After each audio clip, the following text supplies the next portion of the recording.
Postpartum ako, ganyan. Ngayon ko lang na-realize na postpartum is real talaga. Habang nandito kasi, ang purpose naman, ito kaya ako nandito sa Thailand ngayon kasi binok ako ng asawa ko para makapag-enjoy daw, makapaggala. Hi guys. Merienda tayo. Merienda, pero ano na dito, 7:30 na. Di pa ako lumabas ulit simula kanina. Nga pala nagpunta ako ng Platinum, di na ako nakapag-video. Pero bala ko pa lumabas sa Punta Prato na nag-aasikaso lang ako ng gamit and nagsusearch. Ayan. Yun, mag-isa lang ako dito sa kwarto. Search ako kung kailangan ko mag-add ng baggage allowance eh. Grabe, sobrang dami kong hindi napuntahan. Pero, okay naman na ako.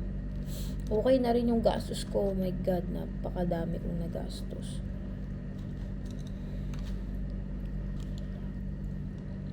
Ang sarap nung pad thai dito, 50 baht lang to. Tapos dyan lang sa punta dito.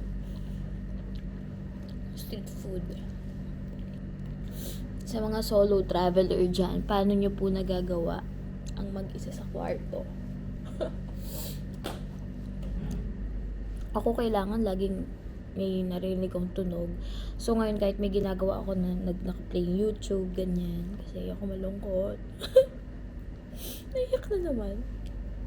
Wala lang. Kasi yun, kaya ako mag-isa dito. Kasi nga, parang sasabog yung utak ko. Parang sobrang dami kong iniisip. Ko alam kung ano ba. Parang pinapostpartum ako, ganyan. Wala. Pero, naiyak. Sabi ko, makikipagkwentuhan lang ako kasi nga wala akong kausap eh. Hindi ko alam. Parang ngayon ko lang na-realize na postpartum is real talaga. Kasi, hindi mo siya maiisip na napopostpartum ka na mapapansin na lang yan ng ibang tao. Like, parang punong-puno yung utak mo. Tapos, pag tinanong ka kung anong problema mo, hindi mo masasabi kung ano. Tapos parang, diba nagkakwento lang ako, naiyak pa ako. Tapos, pagka may mas simpleng bagay or simpleng problema na sasabihin sa'yo, parang sobrang big deal ka agad. Tapos parang pipitik ka agad, ganyan. May mga time na nag-aaway kami nung asawa ko kasi nga biglang umiinit yung ulo ko, ganyan, lalo kapag may time, syempre pagod din siya, tapos pagod din ako, nag-aalaga ng bata, tapos sobrang emotional. O parang sumasabog kaming dalawa, hindi naman kami talaga ganun. Naiyak. Sobrang hirap pala kasi hindi ko naman siya naranasan kay Alicane. Alicane kasi smooth lang. Tapos, pagdating dito kay Riz sa pangalawa, syempre hindi naman kasalanan ng bata yun. Ngayon ko na naranasan yung ganito. Pero, hindi ko alam kung dahil nagtuloy-tuloy na yung naging problem kasi diba hindi siya kalabas kagad. Tapos yung stress nung pagpapam, ganyan, tapos wala namang lumalabas. Yung gusto mo magkaroon yung anak mo ng gatas na galing sa'yo kasi mas healthy yun, lalo na hospital pa siya. Tapos nagka-mastitis pa ako, yung hindi nawawala talaga yung lagnat ko. Parang feeling ko sa sobrang stressful nun, parang na-develop to diba 3 years old pa lang si Zane, so parang postpartum siya. Nahihinig ako, hindi ko alam kung ano. Sabi ko pipigilan ko na umiyak habang nandito kasi ang purpose naman, ito kaya ako nandito sa Thailand ngayon kasi binok ako ng asawa ko para makapag-enjoy daw, makapaggala on my own, para for self-healing ba? Hindi ko alam kung nahihil ba siya o kailangan ba siyang i-heal. Kasi naka-maternity leave pa ako, so sa bahay talaga. Nandun lang ako sa 4 na sulok ng kwarto, wala akong ginagawa. May time na bigla na lang akong iiyak, ganyan. Tapos, pag iyak ko, hindi ko siyempre, pag umiyak ka, tatanungin ka ng tao, bakit ka umiiyak? Hindi mo alam yung sasagot mo. Tapos, ano ba na? Lahat naman kasi nag-video pa ako, no? Tapos, ano ba to? Lalabas pa ako mamaya. Ayun, dahil hindi ko alam kung dahil wala ba akong ginagawa. Syempre, naka-leave ako, so wala akong trabaho. Yung utak ko, lahat nakafocus lang. I mean, wala siyang ginagawa. Tapos ngayon, feeling ko naman nakatulong siya kasi sa sobrang busy ko, sa sobrang ang dami kong nilalakad, pinupuntahan. Hindi ko siya naiisip. Actually, pati nga pagkain. Nalimutan ko kumain. Wala, dumating ako dito, kanina lang ako nagkaroon ng proper meal. Like, nakakain ng kanin, ganyan. Kung hindi ko pa naramdaman na nanginginig ako. At saka, parang ang sakit na ng tiyan ko. Hindi pa ako makakain ng kanin kasi sobrang ganun ka-busy. So, hindi ko siya naiisip. Yan. Tapos bukas, pauwi na ako. Syempre, 2 days lang ako pinayagan ng asawa ko kasi sa buong pagsasama namin 6 years, never kami naghiwalay ng hindi magkasama, as in. Ngayon lang niya siya nagkaroon ng courage na i-let go ako na ganun. So, sobrang pasalamat din ako sa asawa ko para doon kasi kung sa iba yun, parang sasabihin ng ate mo,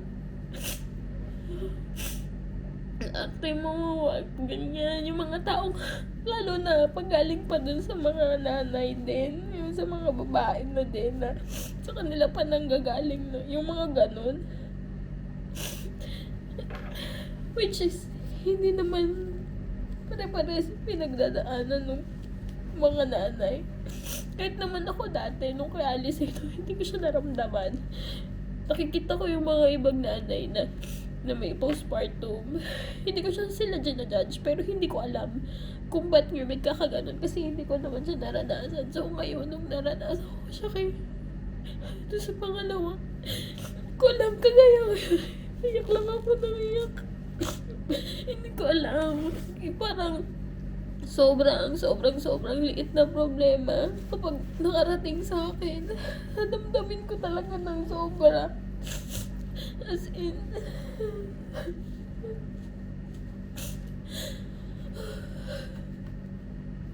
alam kung paano ba to nasusurvive, paano ba to na kaya ngayon lang kasi ako nawalan talaga. Kasi kapag umuwi ako dito sa hotel, kausap kami ni daddy, even kapag nasa labas ako magkausap kami. Ngayon, syempre, gusto ko rin naman siya bigyan ng sarili niyang time ngayon. So, nandito ako sa hotel, hindi kami magkasama. So, kaya nga ako nag-video pa kahit kumakain ako ng mango sticky rice. Tapos nag-aayos ako ng gamit. Magkaroon ako ng kausap. Pero, ewan ko kapag ganitong may idle time sa buhay ko, parang sobrang lungkot. Tapos, hindi ko siya mapigilan. So, pasensya na kayo, guys. Hindi ko alam kung naaartehan ba kayo o ano, pero hindi ko talaga siya napipigilan.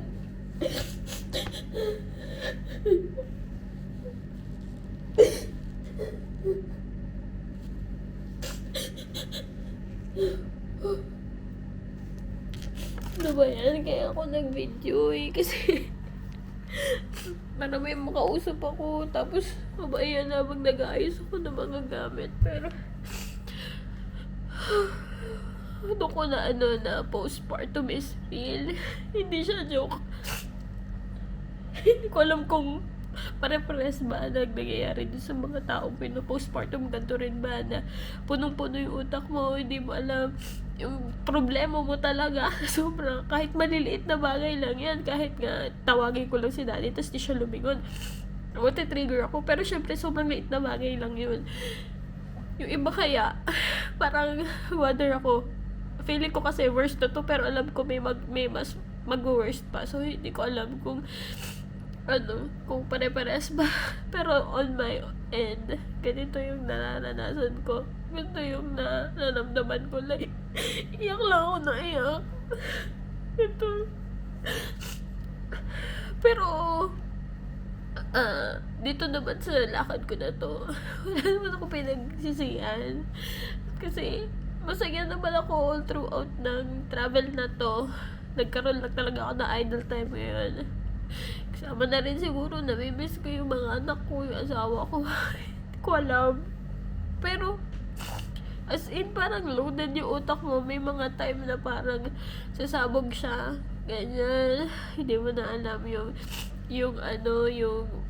gagawin mo. Tapos sobrang sakit ng ulo mo na kahit may kumausap lang sa'yo, nagagalit ka na. Kailangan ikalma yung sarili. Minsan yan, magkakaroon pa ako ng red spots. As in, magkakapantal ako, mag-turn into allergy siya. So, ang gagawin ko, inom ako si Tirisin, ganyan. Hindi ko alam. Pasensya na kayo. Pero, sige na, lalabanan ko na. Ayun, naayos ko na yung isang maleta, 20 kilos na siya. Pero may mga ayusin pa ako dito, hindi ko alam kung okay na ba siya. Yun lang. Yun lang naman, guys. So, sa mga nanay na nakaka-experience ng same sa akin, okay lang yan. Labas nyo lang yan. Normal lang yan. Like, you have your freedom na sabihin yung feelings mo. Kung ganun talaga, kagaya ko. Andito ko, magala ako. Bakit ako iiyak, diba? Pero, nilalabas ko na lang. Kasi, pag kinip ko, mag-isa lang ako dito. Wala akong kasama. Wala akong masasandalan dito. So, kailangan kong lakasan yung loob ko. Kailangan hindi ako magkasakit. Kailangan maging okay ako kahit ganito. So, laban lang. Bukas naman nauwi na ako. So, yun, makakasama ko na sila. Sana naman kahit papaano is naging okay yung sarili ko. Although, kahit nandito ko yung patapos na, naiiyak pa ako. Pero, okay lang, laban lang, kapit lang.